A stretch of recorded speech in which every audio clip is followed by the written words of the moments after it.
What's going on, guys? Today I am here with Marielle. She is a UGC creator who is absolutely dominating the world of Fiverr.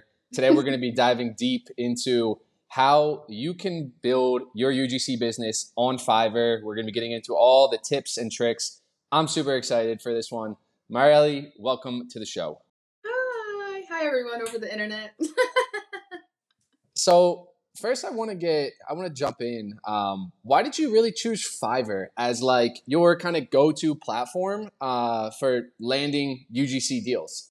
So I have this like quote that I always tell everyone because my dad would always say this to me. He would always be like, "Don't ever follow the crowd." And I have a tendency just to like do that with everything that I do. So when it came to doing UGC, everyone kept saying, "Go on Twitter, go on Twitter, get on Twitter, get on Twitter." And there was very few people saying, "Get on Upwork, get on Fiverr," and all that stuff. So I was like, okay, Twitter's great, but it's like, someone would make a post and I would see it, and then you'd get like 75 people flocking to that post. And I was just like, this isn't going to work for me. So I was like, where is no one paying attention? And I was like, Fiverr and Upwork. So I got on there, and then that's where it kind of just hit off for me. So I see you on Twitter, and I know you're on some other platforms too. And what I found super interesting is that like you're actually sending people to Fiverr. Is that right? So like in your bio, it's like, hey, come book me through Fiverr. So is that your strategy? Just kind of like funnel any brand or anyone that wants to work with you, you'll send them over there. Yeah, what I've realized on Twitter is Twitter's a really great place to meet a bunch of different like people from all over. Like you can meet business owners, you can meet people who are trying to do UGC. And the best thing to do is just to funnel them through Twitter to the platforms that you want to grow on. So what I do, just like you said, is I funnel them straight to Fiverr. Or, I have my email attached, but it's very, very rare. I prefer, to be honest with you, I like keeping it all on Fiverr. I tell people this all the time, like Fiverr protects me. I've never had a story where I'm like, I've never gotten paid.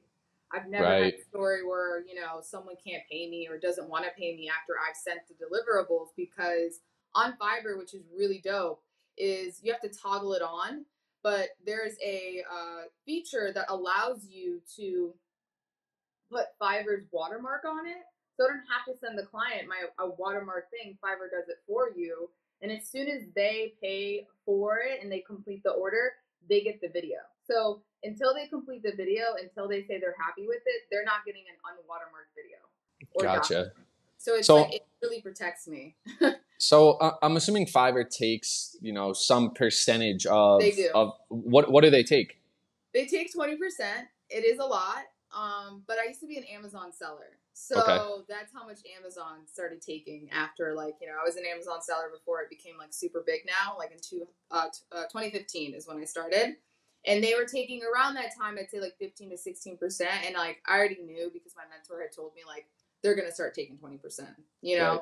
they own the warehouse, they're giving you the clients, they're doing everything for you. They have the system. It's the same thing. I tell people that Fiverr is the Amazon freelancing, because like it just has everything you need there, and you don't have to do all the other stuff that you have to do if you do it on your own.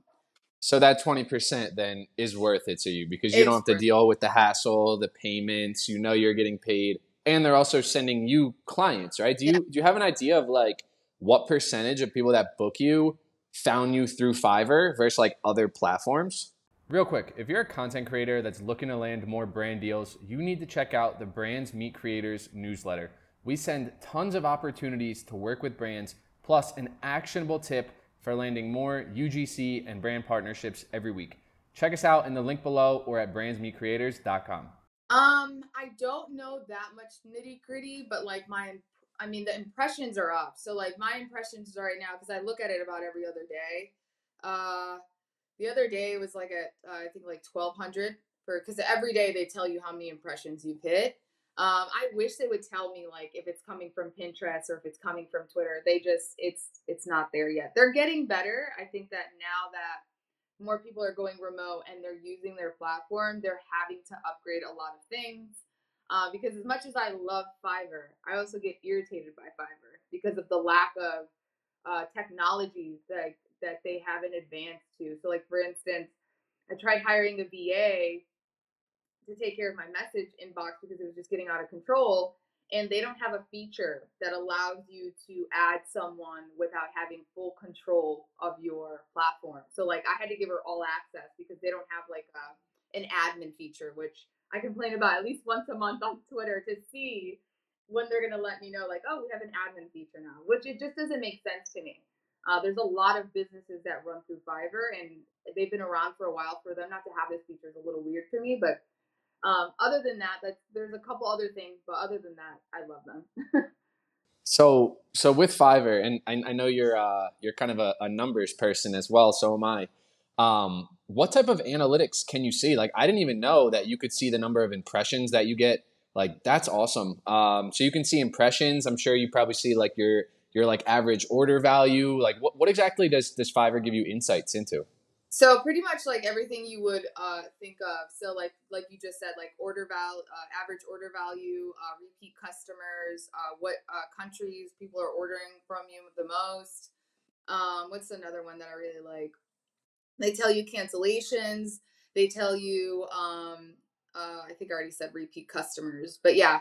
So those are the main ones, and the impressions, and then like they also tell you your conversion, which is really great. So like I've always been trying to get it really up. Right now, my conversion's at like 6% or 0.6. I gotta look. I don't want to say that and then be wrong, and then someone be like, "That's not right." But I think it's at like 6% because I've been trying to like really close deals. Yeah, right now it's at 0.06% my conversions, and then my clicks are 260. I don't really like telling people my impressions because I don't want to discourage people, so I'm just gonna leave it at that because it's Yeah. very. I don't want people to compare themselves to me. I think that a lot of times that happens in just in general with just life, especially when people start sharing numbers and how much I'm making a month. And like, I don't want people to get discouraged. So Right. my impressions are pretty high. So Oh, and I noticed when I searched, I think I just searched like UGC, or I forget exactly what the search was. Maybe it was like TikTok ads or something like that, and like you were up there. yeah. But I'm assuming that took some time to get there. So I kind of want to get into this topic for someone who's like just getting started and they're looking into Fiverr.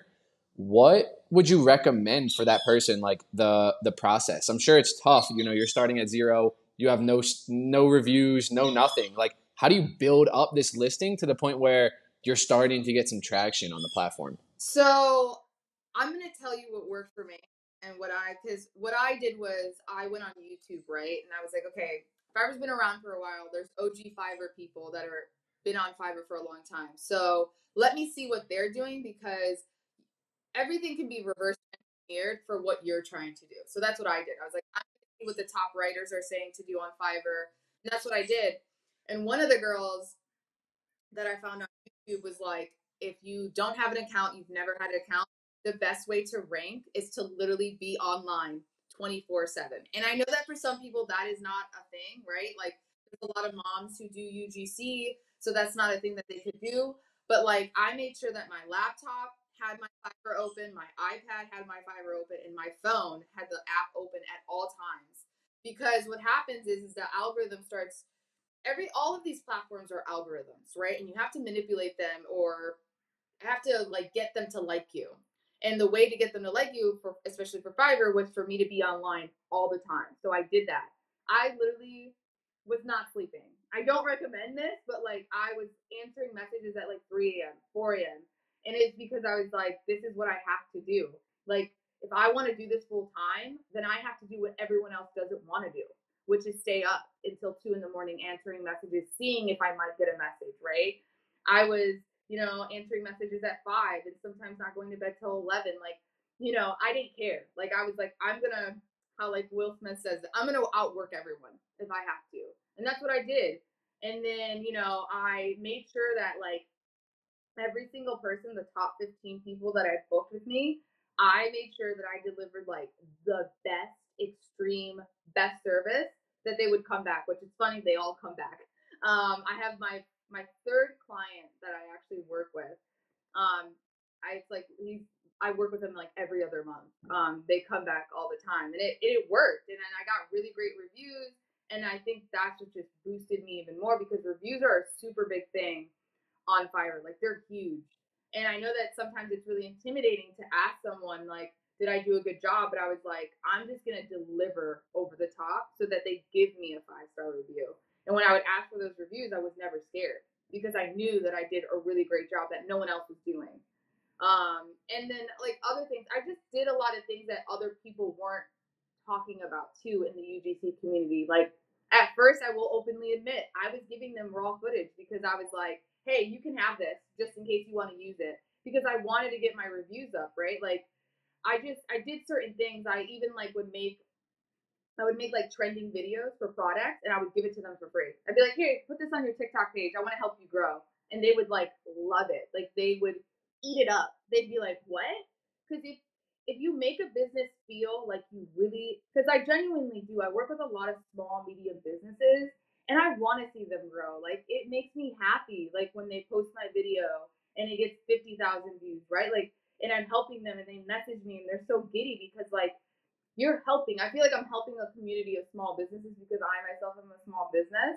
So if you really like make it feel like they're like your grandma or your uncle or your aunt, and you're really gonna take care of them, they're gonna come back. You're gonna get great reviews. So that's how I kind of just like take care of all of my customers. Oh, sorry, I kind of went on a tangent. I'm Puerto Rican, No, so that's that's super helpful. And I want to like kind of elaborate on that because I have these conversations with creators all the time too, and a lot of people are super nervous in the beginning about like providing too much. Like, oh, should I be charging extra for this? Like, oh, I think I should charge extra for this.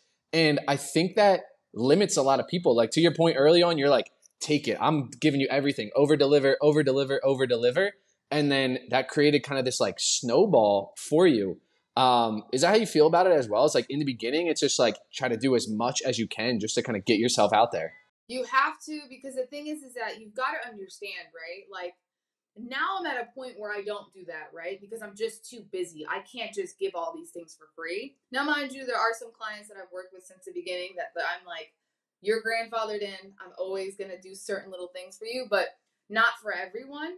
But in the beginning, you have to think about, okay, I am competing with the top notch, because when I first started on Fiverr, there was two creators. There's a girl named Emily Digital, and then there's another guy, and I can't remember his name off the top of my head. And those are the top two. She lives in Australia, and he lives here in the United States. Those are the top two, and I was like, okay, what am I going to do to outwork these two? Because they're the top. Everyone's booking them. Every time I look at them, they have 10 orders in queue. At one point, that guy had, oh my God, this one guy that's there, he had 30 orders in queue. And I was like, I don't even know what kind of team you have going on doing all these videos, but like, I'm competing with you. So I'm not really competing, more so like I'm trying to like get to where you're at and be on that row of creators so that I can start getting orders. So I was like, okay, what do I need to do that they're doing? So I like literally went over all of their gigs, and I just like studied it. I was like, okay, what words are they using? What are they offering? What are they giving clients? Okay, what's one thing that I can offer that they're giving in their second tier that I can offer in my first tier, so I can start like, getting up in the ranks like they are and start getting more orders. So I really paid attention to like all of those like little minuscule details that I think that a lot of people overlook, because they're kind of just like, I'm just going to put this gig up and see what happens, right? And it reminds me of like small business owners when they open up a brick and mortar and just expect people to come in.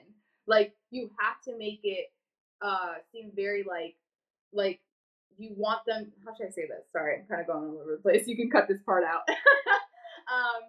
But like, you have to make it like, it's like opening up like a how should I say this? I'm having a brain fart. It's like opening up a PR box. You want to make it look very beautiful and valuable and like, oh my God, like it's surprising. That's why I have an intro video, because they both had intro videos. That is why like the graphics that I had, the girl Emily Digital had amazing graphics representing what she could do for a client if they weren't able to watch the video. And I was like, how can I speak to a client who can't watch my video? How can they read me and feel like they're in the same room as me when I do my introduction video? And I always tell people when they do their intro video for Fiverr is you want to make them feel like they're in the same room as you. And once you do that, you're set. Because the amount of people that I've had message me tell me, "Oh my God, your intro video is so good." That's what made me message you. I can't even count with my hands. It's a lot. So there's that. So one of the big things I'm taking out of this is don't just get started and go throw a profile up there. You want to really take some time and study, right? Go through Fiverr, do some searches, see what the top creators are doing, and see, okay, how can I kind of replicate this or even take it one step better? And then also the intro video. That seems like it's key as well. Yeah, that intro video is super important. I see a lot of people put, examples of stuff that they've done, like UGC. But the thing is that like, you also have to put yourself in the buyer's position, right? So if I am the client and I'm looking for a creator or anything, right? And I see your video and it's a video of you demonstrating, like, I don't know, I have this in front of me, this ruler, right? And you're not talking and I can't hear your voice and all it is words on the screen. How would you expect me to want to work with you when I don't even know what you sound like? I don't even know what you look like because all I see is your hands and one little photo of you, right? I don't see your interaction because the thing is, on Fiverr, you can't link your TikTok. You can't link all these other things so that they can visually see you. So you have to, in that intro video, introduce yourself. Tell them what you like creating. Tell them who you've created for. It's literally an interview. That video is an interview. So you have to make sure that you put a lot of time into it. And the top 3 creators is another girl. All she does is like organic products and stuff like that. Her video is like insane. Like you could feel like you're in a room with her and she's presenting these products to you. So that intro video is super important. Also using keywords, just the same thing as SEO works on TikTok. SEO is a big thing on all platforms, including Fiverr. So you want to use keywords in your description, in your about me, so that when a client is typing in UGC video editor or UGC video concept or any of those long-term keywords, you want to put those in your video, in your video and also in your about me and in the section of your gig, so that when they are searching, the algorithm starts pushing you up. Because like if you're not using those words and you're just like, I'm a UGC creator and I like making content for brands, you should book me, you're not going to rank. Like you're just not. So it took me a while. It took me, I think, like about a week before I put my first gig up on Fiverr because I was studying so much. So I'm actually noticing I'm on your Fiverr, all of your gigs right now, and it looks like you have multiple gigs up there. Is that correct? And is there a Yes. reason for that? Are those each ones like kind of SEO optimized a little differently? Because they all kind of look similar.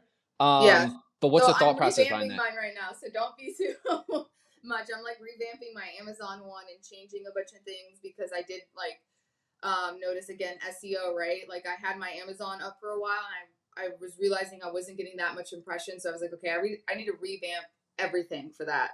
So I'm having to do that one again. But yeah, each one is different and each one is a keyword that people have searched when they're searching for UGC. So unboxing is super popular. I'll share all of them actually that I can think of off the top of my head. So when you go on Fiverr and you type in UGC, what'll happen is I recommend people, if you really want to do research nitty gritty, you're going to have to go incognito and into another web browser. And then I also suggest, even if you have a VPN, logging into another VPN so that it doesn't track anything. So you can really, really look at it. And when you type in UGC, what will happen is there's going to be these keywords very underneath it. And it'll say like unboxing, it'll say demonstration, it'll say all these like little bitty keywords that relate to UGC, and that's what you would want to create a gig for, because that is what people are searching for. They're searching for those keywords. So create a gig that makes them go to your page. So like UGC voiceover, create a gig that says UGC voiceover and put in keywords about doing voiceovers. Like you have to, again, SEO, I keep saying it, but you have to plug all those words in order for you to rank. So if someone types in that long form keyword, you pop up. So when you started out, did you just start with one gig and then you like slowly expanded as you started No. to learn more? Oh, you just started a bunch right out of the I'm gates? telling you, I did a lot of research. Like I was like, what are people doing videos for. And one of the main reasons I started doing videos for Amazon was because I used to be an Amazon seller. So like I don't know everything because a lot has changed since like 3 years ago since I stopped selling on Amazon. But like I know a lot of like the regulations that go into making the videos for them. They're very particular. Like, you know, there are a bunch of like Amazon sellers that are using UGC videos, right? But a lot of people who are ordering those videos are small businesses or medium businesses don't actually know that you're not allowed to in an Amazon video say, um, you should buy this today. You can't reference anything or suggesting that you want to elude them to buy something. You can only demonstrate the product, say why you like the product, and that is it. And I see a lot of videos of UGC creators making Amazon videos for these clients, and they're saying like, "Oh, click the link," or like, "You should buy this." You cannot say that to. They'll get taken down, and Amazon does not play. Like they'll take your listing down, and they won't even bat an eye. They'll be like, "Oh, sorry, don't care. We have a million other sellers."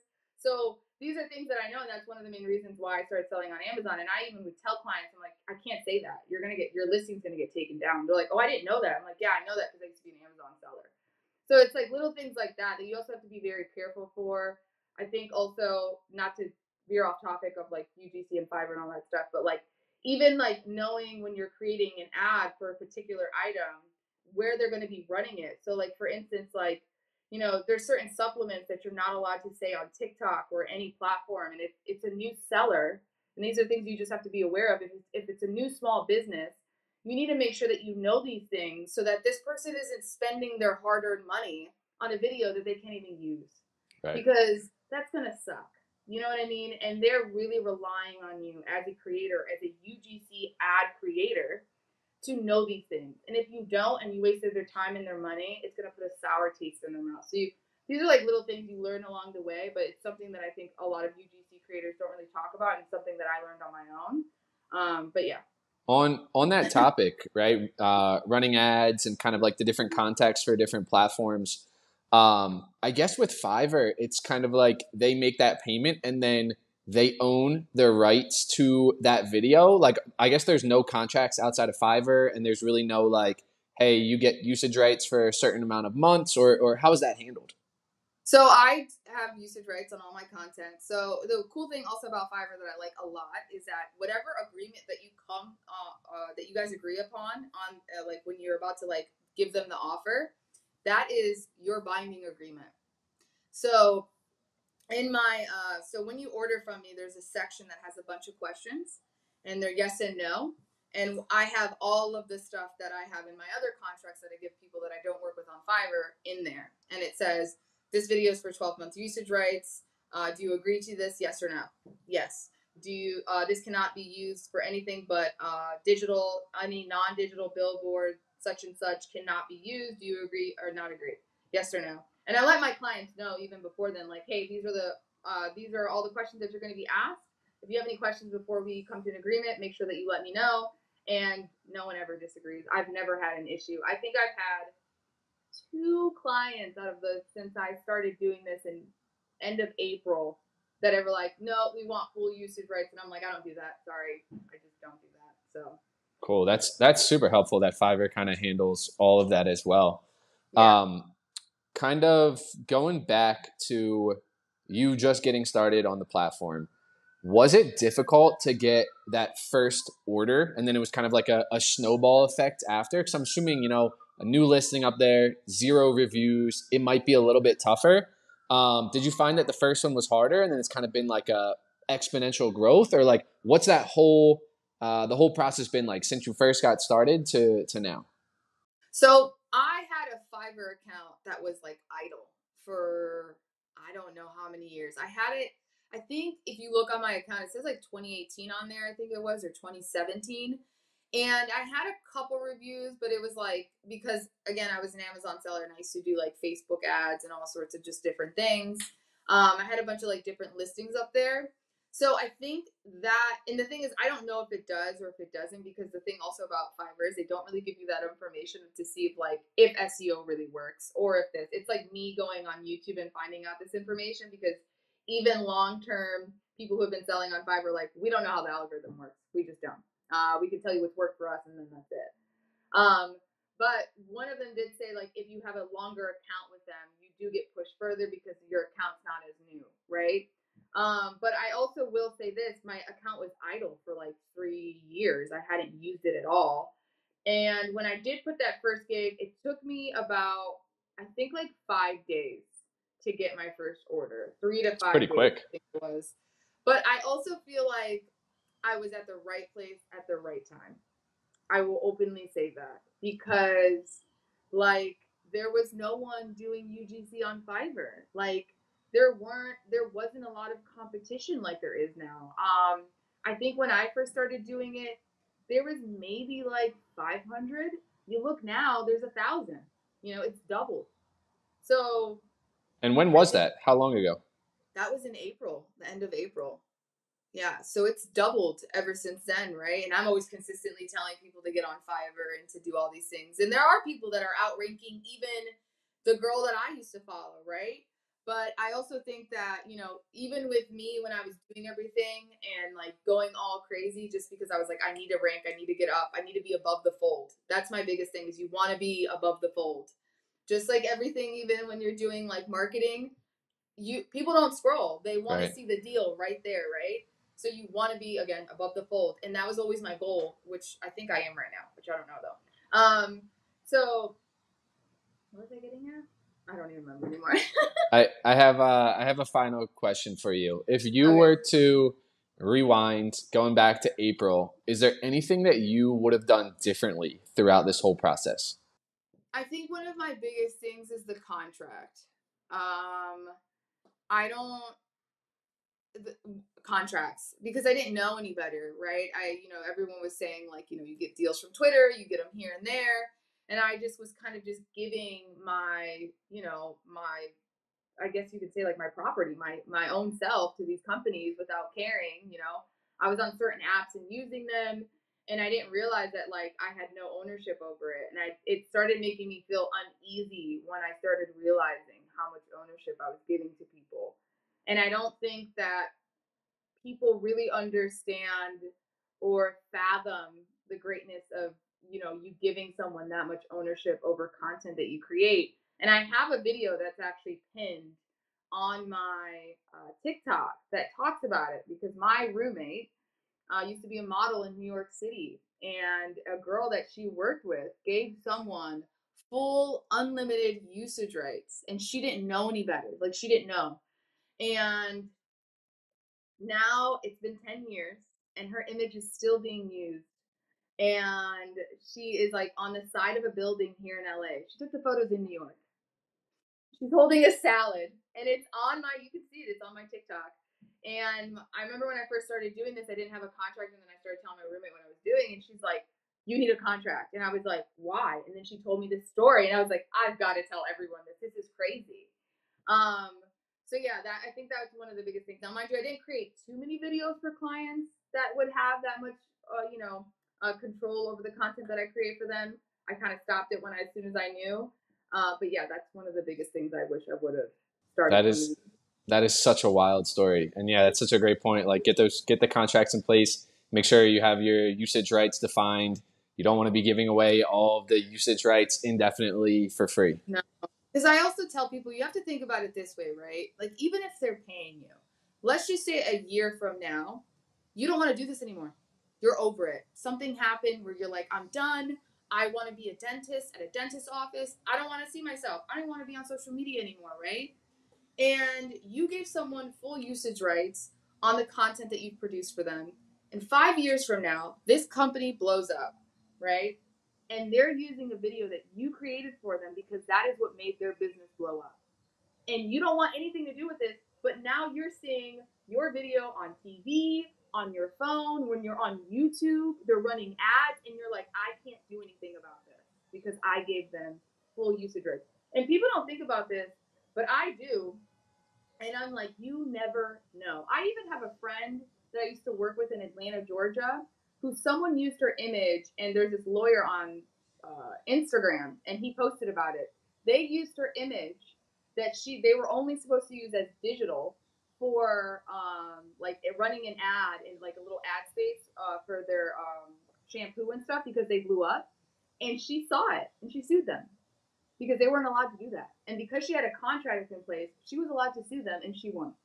So it's like things like this that you just don't ever know. Like she worked with them when they were a small brand and now they're a big brand at Target.